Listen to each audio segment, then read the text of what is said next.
اعوذ باللہ السمیع العلیم من الشیطان الرجیم بسم اللہ الرحمن الرحیم۔ تمام نبیوں کے سردار حضرت محمد صلی اللہ علیہ وآلہ وسلم اور تمام مذاہب کے سردار دین اسلام کے پیروکاروں، السلام علیکم ورحمۃ اللہ تعالیٰ وبرکاتہ۔ خواتین حضرات، اکثر لوگ یہ سوال کر رہے ہیں کہ ہمیں 15 شعبان کو یعنی 14 کا دن جب گزر جائے گا اور دوسرے دن 15 شعبان ہوگی تو ہمیں اس رات جو ہے وہ کیا کیا کرنا ہے۔ تو خواتین حضرات، بڑی تیزی کے ساتھ میں اس سوال کا جواب دینا چاہتا ہوں اور بڑے دھیان سے جو ہے وہ اسے سماعت کر لیجئے گا۔ حدیث مبارکہ ہے ابی بکر صدیق رضی اللہ تعالیٰ عنہ سے، قال قال رسول اللہ صلی اللہ علیہ وسلم قوموا لیلۃ النصف من شعبان، شعبان کی جو درمیانی رات ہے اس میں قیام کرو، وہ لیلہ مبارکہ ہے، اور اللہ تعالیٰ اس رات جو ہے وہ کہتا ہے کہ ہے کوئی بخشش طلب کرنے والا کہ میں اس کے گناہ جو ہے وہ معاف کر دوں۔ خوشخبری ہے واسطے اس آدمی کے کہ عمل کرے نیک 15ویں شعبان میں۔ اب اس میں عمل جو ہے وہ کون کون سے نیک کرنے چاہیے؟ سب سے پہلے تو خواتین و حضرات جتنے لوگ سماعت فرما رہے ہیں وہ گناہوں کی معافی جو ہے وہ اللہ تعالیٰ سے بھی مانگیں، اور اس کے بعد 15 شعبان کی رات سے پہلے جو ہے وہ اپنی ماں سے، اپنے باپ سے، اپنے بھائیوں سے، اور جس کے ساتھ وہ سوچتا ہے کہ میں نے جو ہے وہ کوئی زیادتی کی ہے تو اس کو فوراً جو ہے اس سے پہلے جو ہے اسے معافی مانگنی چاہیے۔ اور پھر جو ہے 14 کا آپ لوگوں نے جو ہے وہ روزہ رکھنا ہے۔ 14 کا روزہ جو آپ لوگ رکھیں گے تو اس کے بعد رات آ جائے گی، رات جب آئے گی تو اس میں نوافل بھی آپ پڑھ سکتے ہیں اور مختلف جو ہے وہ وظائف بھی ہیں۔ نوافل کے اندر سب سے پہلے ایک تفسیر کبیر میں ہے کہ 100 نفل جو ہیں وہ پڑھے جائیں۔ تو جو شخص اس رات 100 نفل پڑھے گا اللہ اس کے پاس 100 فرشتے بھیجے گا، 30 جنت کی خوشخبری سنائیں گے، 30 دوزخ کے عذاب سے رہائی کی خوشخبری سنائیں گے، 30 فرشتے دنیا کی آفات سے دوری کی خوشخبری سنائیں گے کہ دنیا کی آفات تجھ سے دور ہو گئی، اور 10 فرشتے جو ہیں وہ یہ بتائیں گے کہ تو شیطان کے مکر سے محفوظ ہو گیا اگر اس نے خشوع و خضوع کے ساتھ جو ہے وہ 100 نفل ادا کیے۔ اس کے علاوہ خواتین و حضرات 8 رکعات جو ہیں وہ اس طریقے سے ادا کی جائیں۔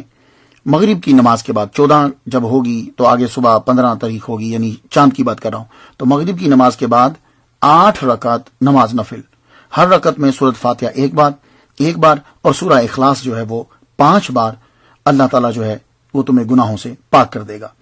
اور ایک اور طریقہ ہے وہ ہے 4 رکعت کا، ہر رکعت میں 1 بار الحمد شریف، اور الحمد شریف پڑھنے کے بعد 50 مرتبہ آپ 51 مرتبہ کر سکتے ہیں، 51 مرتبہ سورہ اخلاص جو ہے اسے پڑھ لیجئے، کیونکہ وطر جو ہے وہ اللہ اس کو بڑا پسند فرماتا ہے، 8 نمبر جسے آپ انگلش میں بولتے ہیں۔ تو سورہ اخلاص جو ہے وہ 51 مرتبہ کر لی۔ اس طرح جو ہے وہ یہ نوید سنائی گئی ہے کہ وہ شخص ایسے گناہوں سے پاک ہو جاتا ہے جیسے آج ہی وہ اپنی شکم مادر سے نکلا ہے۔ ایک اور طریقہ یہ ہے کہ 2 رکعت پڑھے جائیں، اگر آپ کے پاس ٹائم نہیں ہے تو ہر رکعت میں 1 بار فاتحہ شریف، 1 بار آیت الکرسی۔ فاتحہ تو آپ جانتے ہیں ہر رکعت میں پڑھنی ہوتی ہے، 1 بار آیت الکرسی، اللہ لا الہ الا هو الحی القیوم لا تاخذہ سنۃ ولا نوم، اور 15 مرتبہ جو ہے وہ سورہ اخلاص کہتے ہیں، قل هو اللہ احد اللہ الصمد لم یلد ولم یولد ولم یکن لہ کفوا احد۔ اس کے بعد وہیں بیٹھے 100 مرتبہ حضور صلی اللہ علیہ وآلہ وسلم کے لیے پہ درود شریف جو ہے وہ پڑھا جائے، اس سے رزق میں جو ہے وہ برکت ہوتی ہے۔ اس کے علاوہ شیخ ابو القاسم صفا فرماتے ہیں فضائل شہور و سیام میں بہاوالہ ہنیت و طالبین کہ انہوں نے خواب میں سیدہ کونین بی بی فاطمہ رضی اللہ تعالیٰ عنہا کو دیکھا خواب میں، اور سلام عرض کرنے کے بعد پوچھا، بی بی پاک میں آپ کی روح کو کیا بخشوں؟ تو پردہ کے پیچھے سے آواز آئی، شعبان کے مہینے میں 8 رکعت پڑھو اور ہر رکعت میں فاتحہ کے بعد 11 مرتبہ سورہ اخلاص، جو کوئی یہ پڑھ کر مجھے بخشے تو اے ابو القاسم میں اس کی سفارش کیے بنا جنت میں قدم نہ رکھوں گی۔ اکثر صلاحہ نیک لوگ اولیاء کرام جو ہیں وہ ان نوافل کو 15ویں شب کو ہی ادا کرتے ہیں، تو آپ یہ بھی ادا کر سکتے ہیں۔ 8 نفل جو ہے وہ ادا کرنے کے بعد 8 وہ ثواب جو ہے وہ بی بی فاطمہ الزہرا رضی اللہ تعالی عنہا کو بخش دیں۔ ایک اور علامہ عبد الرحمن صفوری شافعی رحمہ اللہ اپنی کتاب نزہۃ المجالس میں لکھتے ہیں کہ عیسیٰ علیہ السلام ایک پہاڑ کے قریب سے گزرے تو ایک خوشنما پتھر دیکھا جس کی کرنیں آفتاب کی طرح تھی، حیران ہوئے، اللہ نے فرمایا ہماری قدرت دیکھنا چاہتے ہو؟ عرض کی ہاں، پتھر پھٹا، دیکھا کہ اس کے اندر ایک بزرگ مصروف عبادت ہے۔ عیسیٰ علیہ السلام نے پوچھا اس پتھر میں کب سے عبادت کر رہے ہو؟ عرض کی 400 سال سے۔ اللہ کی بارگاہ میں عرض کی اس سے افضل تو کوئی نہیں ہوگا یا اللہ، یہ 400 سال سے یہاں عبادت کر رہا ہے؟ تو آواز آئی، اے موسیٰ میرے محبوب کا جو امتی شب برات کو 2 رکعت پڑھ لے گا وہ اس کی 400 سال کی عبادت سے افضل ہوگا۔ تو آپ جو ہے وہ اس رات کو مس مت کیجئے۔